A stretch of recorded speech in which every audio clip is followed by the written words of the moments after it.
Everyone, I'd like to say about one of these things, this thing basically. It's why are these maps so good? These are Robloxia campsite? Robloxia campgrounds, I think, something around those lines, and Vars Station, and then Temple of Hiwa. And what actually makes their areas good? Well, good enough to have some sort of chance of standing against certain disasters. Well, this is because they all have areas that are shelter, and that is unremovable. Rome is the most ideal, and I'll go over them real quick though. Anyway, so Rome is the most ideal due to it both having both the statue and the statue in the cave. Then followed up. Sorry, never mind. It's Robloxia State Park. Roblox State Park. But it's Roblox State Park because it has a cave. It's not that.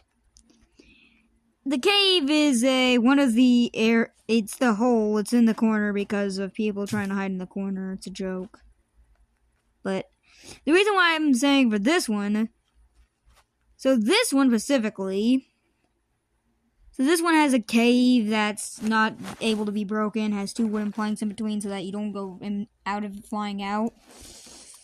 Then, followed after that, less ideal ones, like we have the less ideal ones like the Temple of Hiwa.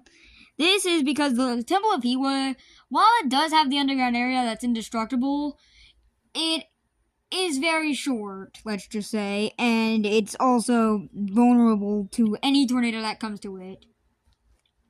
But it does provide protection, and let's be honest here, in rounds like Taiji 2 and then Tartarus, you're probably not gonna have to worry about tornadoes because you're gonna be towards the wall then, if it's a tornado. Tornadoes, if it's like that. Then, finally, we have VARS Station, or Volcanic Activity Research Station. Yes. So, and the reason why this one is great is because I actually think it's no.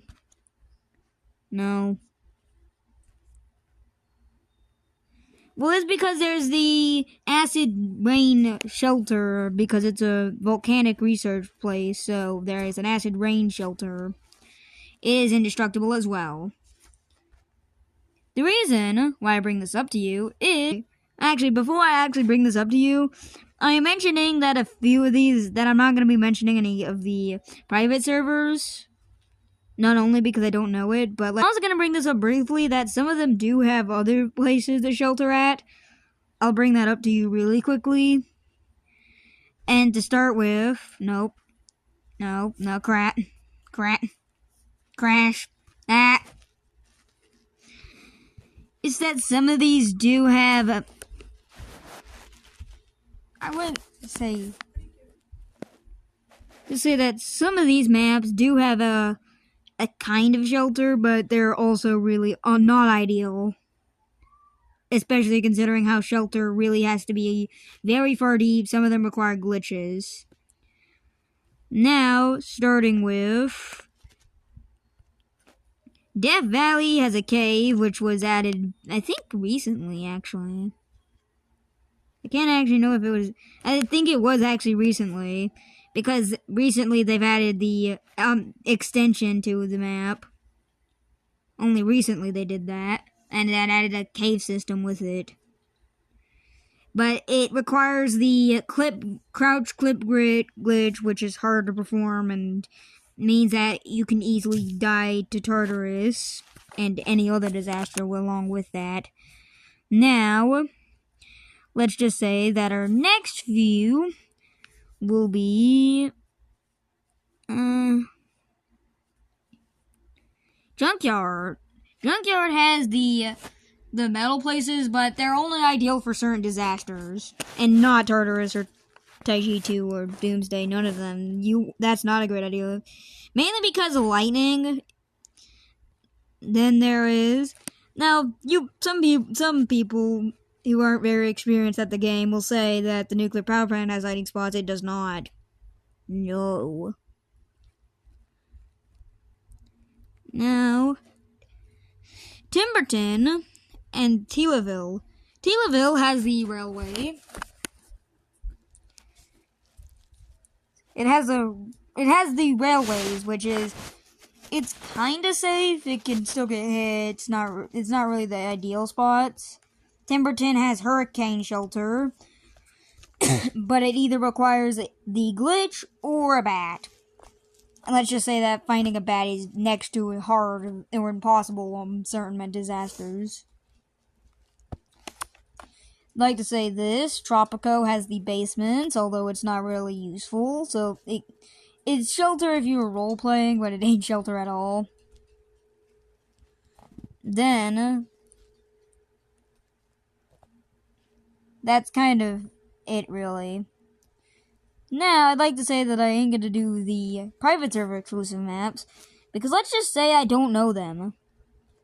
I really haven't played around with classic servers either, so just say that I don't know it.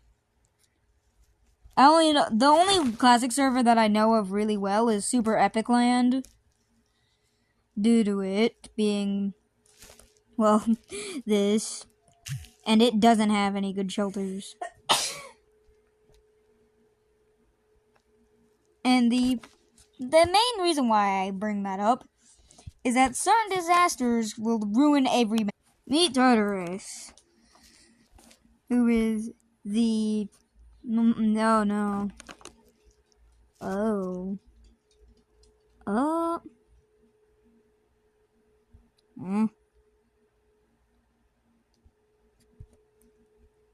Yeah. If you've noticed, this is... So, and also, here's all the questions real quick. Yeah.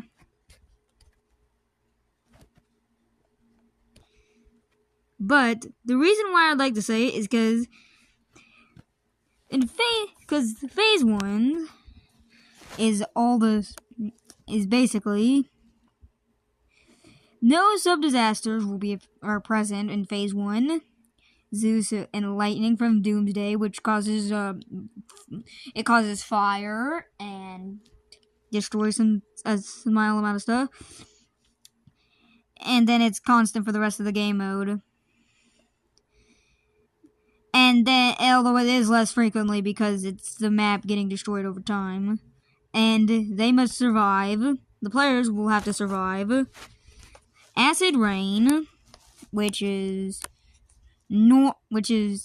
it's technically, it does destroy a lot of structures. Now, of course, I'm not even going to mention Var Station here because it's obvious, because Var Station has literally the name of it. Rome is easily going to survive it. Any of the maps with good shelter that isn't destructible will survive that. Tsunami requires high ground, however, unless you have a super coil, but it is a super tsunami, so you will still have to get to a little bit of high ground. This ruins everyone's day, let's just say. And Rome can definitely survive it, but many of the others won't, due to the fact that they really only have the cave. Avalanche. If it was the old update, then yes, but in a newer update, on an update, they added Cold Surge to it. And Super Avalanche, so meteors will absolutely don't care. Flood and Lava Flood. There's Lava Flood and Flood, basically. And then finally the Tornado, which is which is, yeah, you just get to the corners though. Then Blood Rain is now present, obstructing the player's screen. The sub-disasters will start occurring. Super Zeus is now the one. And there's now this, so we get snowball avalanches from Threes NATO. These destroy stuff as well. Airstrikes, which are extremely bad. Falling stars from Hoshi NATO. Time rifts from Rift NATO. And celestial debris from Black Hole. And the rest. And now we have this. Yep. This is Alien Invasion, then Volcano, followed by Hurricane, which is Category 6, which is amazing. And if it degrades into Category 5, it's always gonna happen a Storm Surge. It's the same as Doomsday's Hurricane Endgame, though. Black Hole, very bad. Special Tornadoes. Here is our very special one. We have Internado, Glitch NATO, Mega NATO, only Mega NATO, Unstoppable, and Your Doom. Retro variant not present, except it can be meshed by modifiers, but it's private server exclusive for that one. Removed, Krampus. This is because it removes the Blood Rain and also Ice Spikes make it harder to survive. Would get stuck forever, though. Ghost NATO is supercharged variant not present, reason the Vision would get stuck for the rest of the round. Unstoppable and Your Doom are also nerfed. Because, let's just be honest, they're too powerful in their normal forms. And then, he slowly tilts the map, and telling them to go with themselves. Warning players about upcoming disasters. Terrain, such as the rocks on Death Valley and water are not affected. Hence why once again Rome is good, because the caves prevent you from falling. Followed by Phase 3, the Ancient Disasters.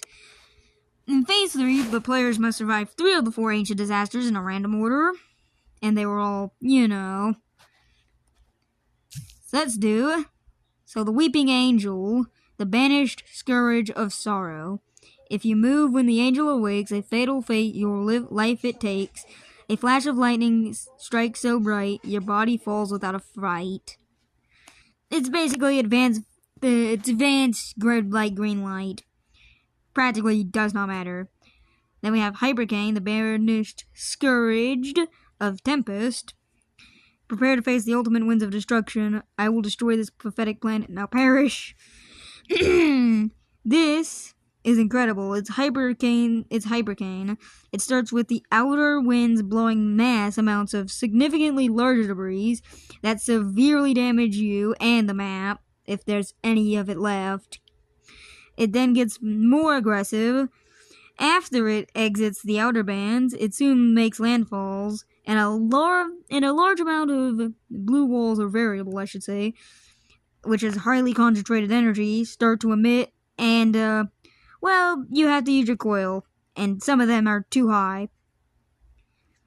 You get a 20-second grace period, followed by the last eye wall. This is amazing. And here's our Hypercane list.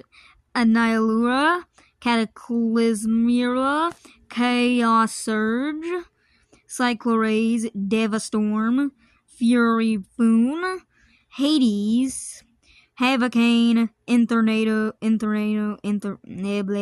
Japist, VST, Maelstrom Max, Obliteratron, Ravage Spire, Tempestira, Torrentrox, Typhoon X, Vortexion, and Zephyr, and the Spookfest would be Ghoul. And now we have Solar Flares. You should now feel the wrath of the sun. Let the power of the sun rain down on you all. These are large beams that are similar to Meteor, but much faster and very much smaller. That comes in waves. And then we just have pure insanity. Do not resist into the storm. Walk into the storm. Give your life to me. Let's just say that it's a big, big tornado. It is far much larger in the game, but it has to be balanced due to the sheer size. It's weak. I remember back then it was ridiculous, like EF4 strength. Now it's weaker and deals less damage when pulled in. It wreaks havoc, and at random intervals, just mind controls people and makes them walk into the tornado. Yeah. And you can only crouch or hide behind terrain, the former of which may aid you in slowing your progress toward the tornado. An alternative to preventing mind control is being in possession of an authentic idol, as this will prevent mind control whatsoever. This disaster lasts 2 minutes. Finally, Armageddon. Any of your players must disarm the pillars that are pulling the blood moon towards the surface. I am not going to count this one. And the reason why I'm not going to count this one is because if you don't disable the thing, then, well, let's just say, then it doesn't matter because the entire world just gets destroyed. This is it. Anyway, bye.